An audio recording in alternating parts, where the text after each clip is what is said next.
So Nante, shall we request the 8 precepts and 5 precepts?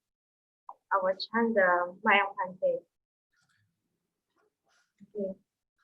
Mayang Pante Ti Saranena Saha Panja Atha Silani Yachama Tutiyampi Mayang Pante Ti Saranena Saha Panja Atha Silani Yachama Tatiyampi Mayang Pante Ti Saranena Saha Panja Atha Silani Yachama นะโมตัสสะภะคะวะโตอะระหะโตสัมมาสัมพุทธัสสะนะโมตัสสะภะคะวะโตอะระหะโตสัมมาสัมพุทธัสสะนะโมตัสสะภะคะวะโตอะระหะโตสัมมาสัมพุทธัสสะ นะโมตัสสะภะคะวะโตอะระหะโตสัมมาสัมพุทธัสสะนะโมตัสสะภะคะวะโตอะระหะโตสัมมาสัมพุทธัสสะนะโมตัสสะภะคะวะโตอะระหะโตสัมมาสัมพุทธัสสะ พุทธังสรณังคัจฉามิ พุทธังสรณังกัจฉามิ ธัมมังสรณังคัจฉามิ ธัมมังสรณังกัจฉามิ ธังสรณังคัจฉามิ สังฆังสรณังกัจฉามิ ติยัมปิพุทธังสรณังคัจฉามิ ทุติยัมปิพุทธังสรณังกัจฉามิ ทุติยัมปิธัมมังสรณังคัจฉามิ ทุติยัมปิธัมมังสรณังกัจฉามิ ทุติยัมปิสังฆังสรณังคัจฉามิ ทุติยัมปิสังฆังสรณังกัจฉามิ ตติยัมปิพุทธังสรณังคัจฉามิ ตติยัมปิพุทธังสรณังกัจฉามิ ตติยัมปิธัมมังสรณังคัจฉามิ ตติยัมปิธัมมังสรณังกัจฉามิ ตติยัมปิสังฆังสรณังคัจฉามิ ตติยัมปิสังฆังสรณังกัจฉามิ สรณกัมมนังนิธิตัง อามาพันเต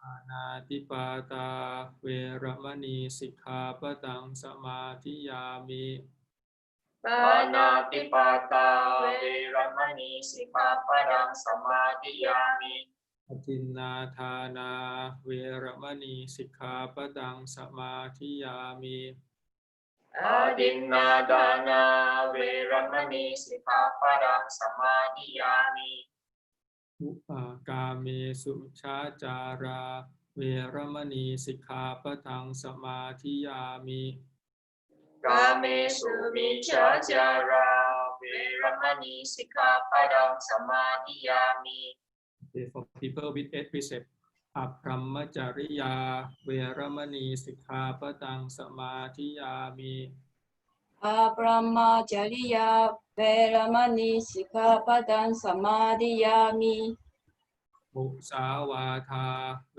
รมณีสิกขาปะตังสมาธิยามิ มุสาวาทาเวรมณีสิกขาปะทังสมาธิยามิ สุราเมรยมัชฌปมาทัฏฐานาเวรมณีสิกขาปะตังสมาธิยามิ สุราเมรยะมัจจปมาทฐานาเวรมณีสิกขาปะทังสมาธิยามิ วิการโภชนาเวรมณีสิกขาปะตังสมาธิยามิ วิการโภจนาเวรมณีสิกขาปะทังสมาธิยามิ นัจจกีตวัทิตวิสุขทัสสนามาราคันทวิเลปนะธารณมันดนะวิปูชนาฐานาเวรมณีสิกขาปะตังสมาธิยามิ na jagita warita visuka tasana madaganta videpana tanana mandana vibhusana pana veramani sikkhapadam samadhiyami.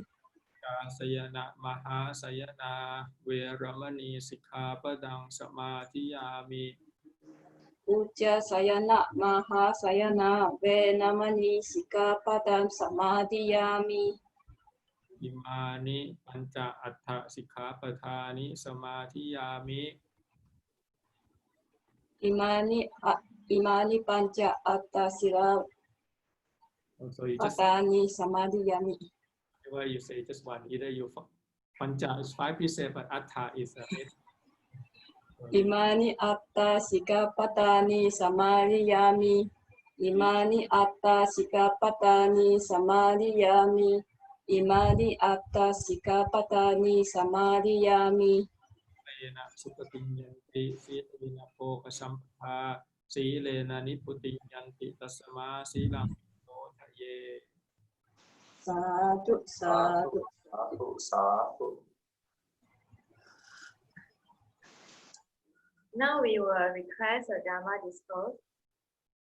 Brahma Jaloka Ipati Sahampati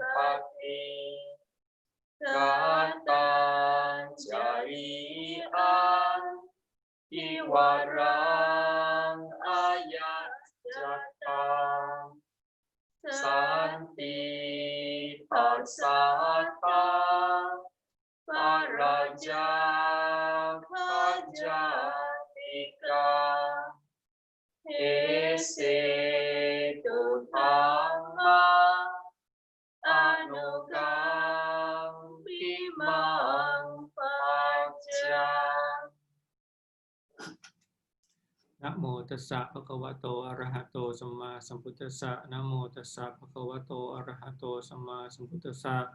Namo tassa bhagavato arahato samma sambuddhassa. Puttang dhammang sanghang namasami. Okay, so good morning. See you all again on Friday. So today with some technical problem, so we lose some time. From the talk last time, we got so many questions that I hadn't answered. So maybe we can start with some of those questions. Yeah. Some of them are it's a topic in itself. So I can maybe start with the first one.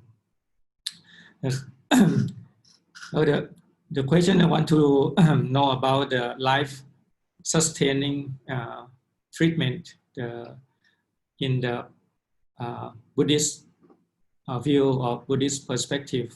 What do we think about this life sustaining treatment, or what we call the life prolonging treatment? And in the questions, they mentioned that I think he or she might read Ajahn Chah biography, that Ajahn Chah was basically ill in the past 10 years of his life, and then had to be taken care by monks. So I think in the question it kind of asks what is the proper way of kind of arrange, or how to arrange this final moment, or how do we prepare for this thing. Okay, first of all, I think I will mention a little bit about Ajahn Chah first, because sometimes people might think that maybe Ajahn Chah was attached to his life, and that's why he was dragging for 10 years without letting go. Why don't he just make it simple and not to put anything on, and just basically let the nature take its course? Which sometimes some Buddhists have this kind of idea that the good meditator, especially Luang Por Cha, should be able to face death naturally without any medical intervention.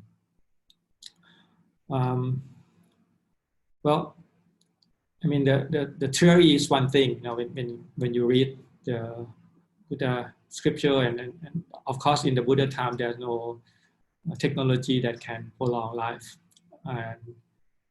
and I think many meditation master they also, I think they understand that life is, the meaning of life is to understand the Four Noble Truths, basically. So if they done the job, you know, they already know all the dukkha, they already abandoned the craving, already seen nibbana, the final peace, and they fully cultivate the path, the makkha. So it's no point of prolonging this body. You know, they already serve its function. You know, the purpose of having this body and mind is to understand it, that is Four Noble Truths. And then when you complete all this duty towards its truth, then you know, you don't have to cling on it anymore. You can let it go. But as a monk, actually, it's not that simple, because your life is in many ways, it's not only belong to you. I mean, your body is also your disciples, you know, both monastic and lay people, who will basically will not let go easily, especially when you are a very high meditation teacher. People you all over the country. You know, so there's so many doctors coming in and suggest many different idea of treatment. So I think it's very difficult as well. Like you see, like the Buddha Dasa is another example. He himself he write it down, what did he want, but in the end somehow this thing just back on in the hospital. Yeah. So you need the disciple who really step in and then say, okay, this is what my teacher want, and this is his basically written document, and you know, we should follow his will. But in case of Luang Por Cha, is of course his doctor also want to help him, and the monastic also understand that. But I think also, especially for Luang Por Cha, in the last 10 years of his life, when he feel ill, and then he slowly lost the ability to speak and ability to walk, because he has some kind of water retention in his brain. So he slowly deteriorated, and so finally we take him back to the monastery, and we take turn taking care of him. And actually, you can say that is that part actually unite the Ajahn Chah lineage, so to say, because during those years, all of his disciples kind of take turn and they all come, and then, you know, they respect, like in Wat Pananacha, the international forest monastery, we also take the monk, you know, to go and then to taking care of Ajahn Chah, and we do some chanting. You know, Ajahn Chah have special certain chanting, and the fact that we are around him, we meet and we helping him for the whole 10 years is unite the whole Ajahn Chah Sangha together. And I think that is something that keep in mind as well. Maybe Luang Por Cha have that in mind to prolong his life, to out of compassion for his student, so they can have a chance to have at least people. Luang Por Cha still there. At least people are coming in, and then they have to settle any whatever problem that come, and then they can talk it out. So that's why Ajahn Chah lineage is different than other meditation master in Thailand. Usually what happens is when the big Ajahn passed away, then people are basically go the separate way to find a new big Ajahn, so to say. But in Ajahn Chah, it's different, because people come in and then they have this system of respect the Sangha. So they have a discussion how to take care of the Long Po, this and that. And then we have time, Paul Liam have a chance to set up the JD, how to create the cremation. So everything is also helping for people to come in, and even though Ajahn Chah didn't speak or anything, but he still teach, teach in a way that his example of this body is subject to all age, sickness and death. I think in many ways that is a true teaching that he lived for us. So after he passed away, the Sangha is become strong. So I think in the end, it's really depend on each master have different way. But I agree that to try to think it beforehand and maybe have some plan how to deal with this body, or if you have the senior citizen in your home, you might want to talk about that. Especially in Buddhist, it's good to talk about it, because so we can be free not to bother, and then when times come, we can let go easier. If we're not saying anything and kind of put it aside, then it will go into what we call default mode, and then you might not like that default mode that much, because I was a doctor before. I worked in a hospital, and it's a doctor duty to basically keep you as long as possible, because that's the duty of the doctor anyway. So, but if you say you have some chronic illness, some terminal illness that you don't want the doctor to do everything to keep you alive, so you better spell it out. You better write it down and talk to your friend and your family about what is your philosophy in life. What do you think is worth doing in terms of prolonged life. I think these days, you can have many options of what to do, and maybe can stop by in a hospital and just to visit people who are terminally ill and look at that, so what do you want. So there's a certain option, like some start from some minor toward the major operation, and along that line, where do you want you in that. Maybe the one extreme is not doing anything, because that that's it. You don't want to go to the hospital. You just you have the home that is warm enough. People can come in and then you can whatever, just deal with that. That's one option.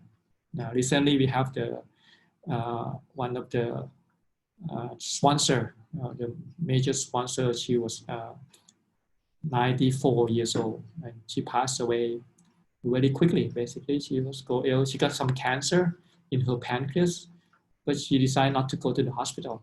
So the doctor gave her some kind of pain medicine, and she take everything at home. And when she getting older and older, and the disease getting spread more and more, then her appetite is getting less and less. So then there's no force or anything. So she just stopped eating, stopped drinking. So for a few days, she just passed away peacefully. So that's one option, that if you don't do anything, then the nature will take its course. And of course, people are helping in her case, or her family member come in and do some chanting, maybe meditating together, So she basically, and she have led a good life. She very kind donor, offer many things to the monastery, building for the piece of land and all those things. So she have a lot of punya, and she ready to face that, and it's go very quickly. I mean, if you're not eating or not drinking anything, the body couldn't last long. You slowly fatigue and waste, and then slowly, basically, that's how people die in the old times. When without medical intervention, they just basically call all those friends and family surround the deathbed, and the patient doesn't drink, doesn't eat much. They just slowly tell what they want, and then just pass by peacefully. So that's one of the extreme. So, but then you can have another one, like maybe if you not drink, whether you can put the IV fluid in, so keep you well hydrated. That's another a little bit more invasive, and maybe some injection, or if the line is difficult, then you allow to do some kind of a little bit more aggressive to put the IV fluid in. You sometimes you have to put the needle in the vein somewhere, because sometimes it's difficult. So you can decide about how far you want to go, and then about how to feed. Because if you're not feeding, if you're not eating, people can put the tube in your nose and then feed it to the tube. So which is a little bit uneasy, but it can keep you be longer. So you can think about it whether you want it or not. And then it's about breathing. If you're not breathing, they're allowed to put the tube in to help with the breathing, and a ventilator, and other options as well, like the kidney dialysis, or the CPR. If you stop breathing and heart stop working, people are helping them. So I think if you are the terminal disease, then it's no point of prolong that for so long, because it doesn't. It's gonna be slowly going down anyway. And the fact that you put everything and try to prolong life, your mind, which is very important, the mind that go into the next life, whether you can maintain that peacefulness with all this intervention, it might be difficult. But if you let it go naturally, then you can basically at least be mindful and then cope with that.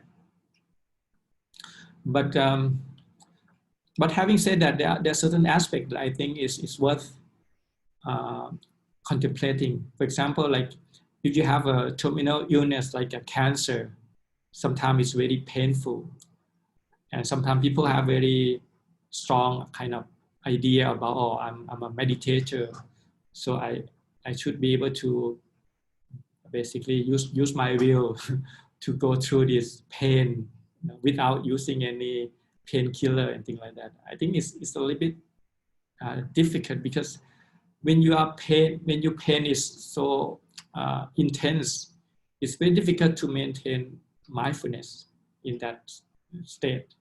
So I think you can adjust. Of course, you don't want to use too much of the painkiller or morphine to basically knock out and then lost kind of mindfulness. So you want to balance, not in the way of, I'm not want anything at all, or try to bombard with this painkiller and narcotic, but somehow in the middle, that you can use it in the way that it's not, the pain is, you're able to watch it mindfully without basically blank out or anything, but can you maintain your mind wholesomely? If you too much pain, then because the connection between the mind and body, the mind usually not very well as well. You can notice, during the day when you get illness, sometimes when you have a pain in certain part, your mind is quite you're not really up to the task. You're not sitting well. You're more frustrated, irritable, all these things. So you have to think about that. That how much the painkiller or narcotic that you want to use. And these days they have this kind of marijuana thing that they can use for medicine. So that can be part of that thing that you can take into consideration as well. Okay, so that thing that you can maybe you can write we call the kind of living will, but it's not really a living will. It's like the medical directive. How can you, what did you want in your life? And it's good to think about it before you got to that point. Yeah. And it's good to talk it out to your family as well, because they may not understand what you're coming from. So you want to have it in writing, call all your family member and let them know what you think, and also have them understand that this is your intention.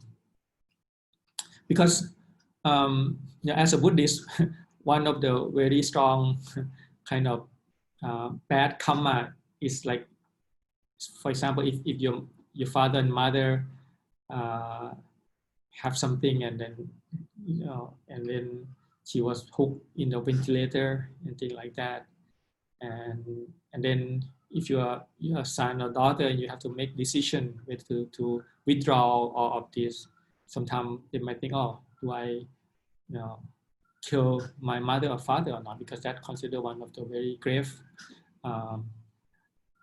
unwholesome thing that you can do by killing your father and mother. But again, sometimes you see people get through that very suffering state when you're stuck in this machine, in what to do. So the solution is that if you know beforehand, like you have a terminal illness, and you don't want people to poke this in and then try to prolong it without so you're going to go through a lot of suffering with medical intervention. But if you write it down in writing that this is what I want, I don't want people to prolong my life without knowing that I'm going to die anyway, and going to get it worse and worse. The pain going to be more and more. So what the point of keeping life on? So if you have the writing in like that, and then have your daughter and your son know, and all your friend and family, so they can make decision. Actually, they're not their decision; it's your decision, but they just follow your decision, so that they feel much better to make that decision. Okay, my father and my mother doesn't want to be hooked with the ventilator; he just want to be go naturally, and this is his or her will. I just follow that. So that really help a lot about people who have to make decisions for you, because otherwise, you know the default mode. If you not do anything, if you, of course, if you're wealthy enough to pay for the ICU and all the medical thing, then you're gonna end up, the channel in the hospital will bring you to that particular point where you be hooked up with everything and try to prolong life as long as possible, as far as you still have money left, whatever. But maybe that's not what you want. But that's the job of the doctor. I was a doctor, so I know this is I have to do. Unless you have this kind of sometimes the direction. Some people are like terminal illness. You have the chart say no, do not resuscitate. You have written on the chart, so you know that you go to the chart, and you don't want to pump that people, not to pump and things like that, because he or she gonna pass away anyway. So this is the same thing. If you have that and think about it before and have it in writing, then it's much easier for people to follow. But you have to let some people make decisions for you as well, because the paper might not be enough. There are some minor detail and so many other things that have to make decision.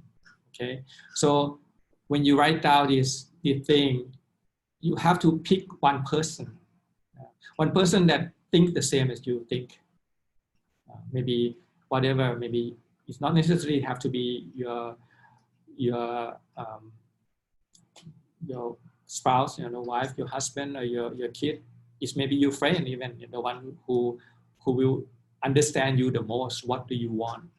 Who think the same way, and you you almost like sign the consent for that person to make decision for you, like whether to put this, because sometimes it's very detailed, whether to put antibiotic, to give this, to give dialysis, or to give this and that, you know. So it's good to have some people who you trust the most, that think the same way as you, and then have them make decision. Okay, because if you don't have that, then there will be fighting in your family member, because there will be the one who want to do everything, and the one who don't want to do anything, and then even sometimes the patient, you know, or the mother and father pass away, they're still fighting. You know, you say, oh, you're the one who make our father die, you're the one who make our mother suffer, you know. So there will be no end to that. You know? So it's best for you to make that in paper, assign somebody, and then have everybody listen to you. This is your will. You know, this is what I want when I'm about to die or pass away. This is in general what is my guideline is. You know, I either want this or I don't want that. You know, and this is the person. If you have any question, go and ask him. He will make decision, and his decision will be close to mine, and I trust him.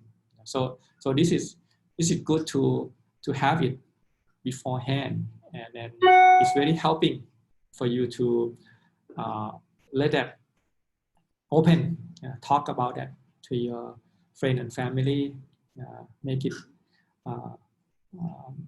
basically the thing that you're conscious about, and you mindfully think through each process. Because if you don't do that, what happens is you're going to be end up in the hospital with with that setting, all those things poking in and keep you as long as you are basically, you know, they can do many things these days with this medical intervention. If you not eat, they can put the tube feeding you. If your kidney not work, they can do dialysis. Your heart doesn't work, they can pump it. They can plant all these things. They can change this. So yeah, if that's what you want, then you don't have to do anything. And presumably you're rich enough to pay for all those things. But if you want something different, then you better do something, you know, put it in writing and let it happen. So in general, there are kind of, I think I can saw this 6 principles, you know, to care for people who we call it terminal illness. Okay. The first one is that you have to give them heart and compassion to reassure them that you will be around them. They will not be left behind. Because when people are facing this terminal illness, the first thing is they feel really lonely, and they feel like everybody gonna dump them and then gonna be die alone, things like that. So the first thing you want to have, that basically the security of you will be loved and you will be taken care of very well, you know, as they do the best for you. So this is the first one. Okay, and the second one have to come after the first one. Yeah. So you have to give their whole, all your heart first. You know. Basically, whatever difficulty, whatever illness that they go through, you go through with them. You help them facing that with all of your heart. You know. And the second one will come after the first one, which is to accept the truth. Yeah, that we're gonna die. You know, this is, I got my cancer, and this cancer is incurable. You know, so this is a second state where you accept it. But if you don't have that first state, it's very difficult to accept that. People sometimes deny it to the grave. They don't believe they're gonna die because they don't get the love they have yet in their life. They haven't lived yet. How can they die? So you have to live before you die. So first is to give all the heart. You know that that person is important, and you support them to the end. And then the second state is to accept the fact that everybody gonna die, and this is our time comes. And the third one is to reflect upon the goodness that you've done in your life. This is all very important. Anything that you do that is that worthy of be correct. When you think about it, you feel uplifting. You know, you do something, but whatever. I think people do many good things in their life. They may not remember all of those. So sometimes it's good to have that kind of record. If you do certain thing that you're proud of, each day you can have your book and then you can write it down. And then when you get ill or you grow old or you're about to die, then you can read through that, and that can bring a lot of joy in your life, that my life is actually worth living. I give something to the world, and the world is better with my life. So this kind of thing that you want to reflect upon. So if you haven't done anything yet, I encourage you to do it, because it's very important. It will be the thing that you can use when you about to go to the next life. Whatever this good thing that you've done in this life, whatever the dana, maybe you go and you donate your blood, or you support orphans, or whatever, give the money to the poor, to the sickness, or support the hospital, or give to the monastery, or whatever you can think about it. So this is the third state. And the fourth one is try to basically anything that wrongdoing in the past. Sometimes maybe we offend other people, maybe some work that unfinished, who you want to hand this work on, so that person can continue on this. The thing that you want to get it done, but it hasn't been done yet. It's very important to you, so you want to make sure that somebody taking care of that. Or if you offend somebody by any means, maybe you in debt with somebody, better to pay your debt before you pass away. So all of these things that maybe you offense to anybody, you want to ask for forgiveness and things. So this is the state that also is in Buddhist. It's good to have this. It's like a tiny ceremony where people come and ask for forgiveness. I think it's very, very nice. And also people pass away will have a chance to offering Sanghadana, giving before at the hospital bed. They can invite the monk in, and then offering some robes or some medicine or some requisite or whatever. So have a chance for them to do the dana, and then have them take the precept. This is very important, because the dana and precept, the sila, they can take on. This can be the wealth toward the next life. I'm determined to not harm, not steal, not commit sexual misconduct, or not telling lie, not intoxicate myself. All these things that you can take as you well. So it's good to have that. And then the last thing is to ask for forgiveness. You can prepare the tray of flower. Your kid, whatever, maybe your spouse can do that. Making of maybe I offend you with or without knowing it, intentionally or unintentionally, whatever, by body, speech, or mind. May you forgive me. So this is the nice gesture, and you can ask forgiveness from each other.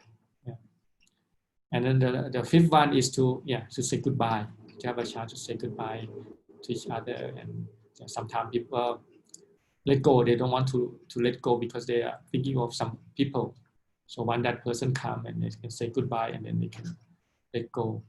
Sometimes because they hang on to the life because they have something that they want to say, or something that some people they want to see.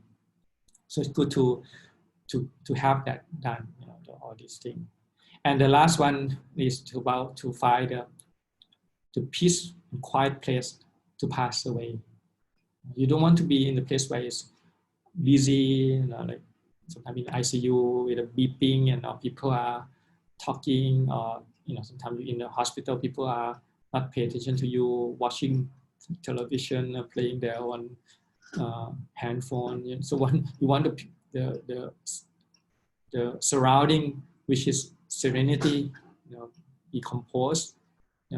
Better for people maybe do the chanting, a little bit of chanting is nice, and maybe the bell of mindfulness, people sitting meditation with the people who are about to pass away. That is very nice environment for you to pass away. You don't want people to come and, oh yeah, you didn't do this. What about the heritage? Give it to me like that. So that is not a good way of going away. You want to going away with seclusion. So anybody who haven't deal with their own emotion, maybe you can leave them aside, and only people who are mature enough to go in and then to face, to sit with that particular person who are about to go away.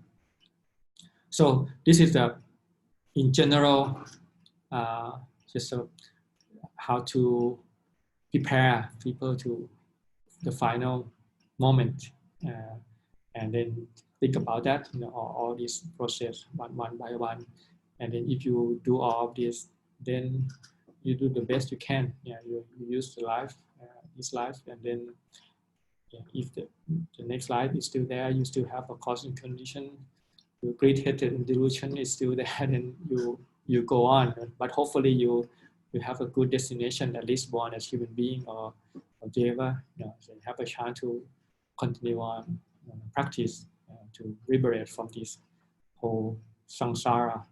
So there's still a lot of work to do. So at least you use this time well as you are be as human beings. You do the best you can, and now you time for passing along, and you have to continue practicing it anyway. But it's good to go without any attachment. The freer, the less attachment, the higher the mind, and then you can use this life to like a springboard to the next life, where you can have a chance to practice more. Okay, so that's only one question. So still many other. I think the time is almost 10 o'clock. So maybe I keep other questions for the next talk. I think this one is interesting, so that I want to spend more time with this questions about how to prepare yourself for death, and which is, I think, is important, because I have some medical background, and as a monk, so I a little bit of know what is important for you to do. And so I would like to maybe leave this reflection on you, and who knows, this epidemic, this pandemic, maybe time will come for us. So it's good to have that in mind, and thinking about that, what to do if that moment comes when you are maybe getting this viral pneumonia and couldn't breathe, and maybe the hospital is packed up, and then you can't do much. Then it's good to follow this guideline, and if time comes for you, then you're ready to face this final moment. Okay, so I think that about time for today. Maybe a few minutes left. Anybody have any questions about the talk that I just say? So you can maybe send the question to the organizer, and then maybe they can send it to me, so I can answer it the next week. Okay.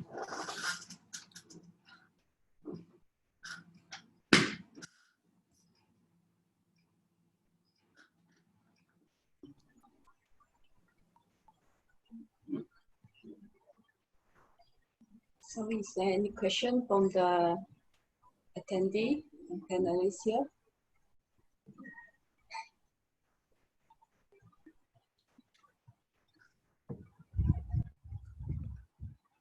If there is no question, then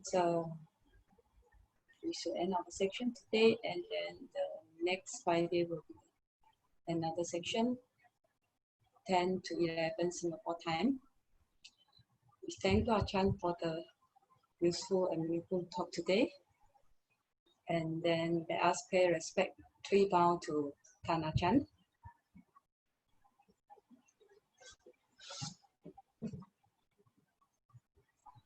First bound, second bound, third bound.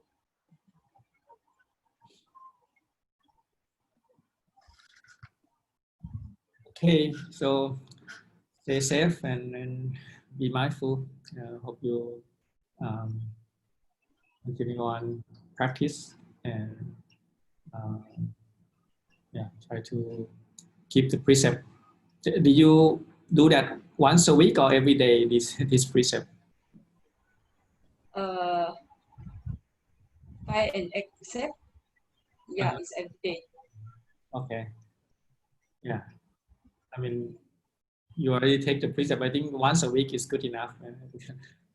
You don't have to do that every day. I mean, you just have your intention to keep the precept. But it's good to ask from the monk.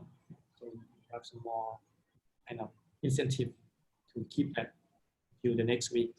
So hopefully that during this week, whatever precept that you keep, 5 or 8 precept, try to do that to the best of your ability. As a precept is a foundation for other things. Have the precept is more peaceful and easy to practice, and that can be the foundation for samadhi and panya. Follow the good precept. Okay, so hopefully until next week, may you be well, happy, and be peaceful. Sadhu, sadhu, sadhu.